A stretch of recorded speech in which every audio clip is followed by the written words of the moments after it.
อะไรไหน ทำอะไร หลังไหลดิ เอา พุดเดิ้ลพุดเดิ้ล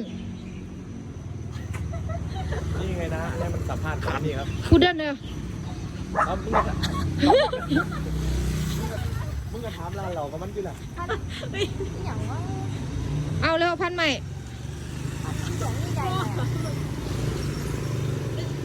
ได้ทำอะไร มาครับ เ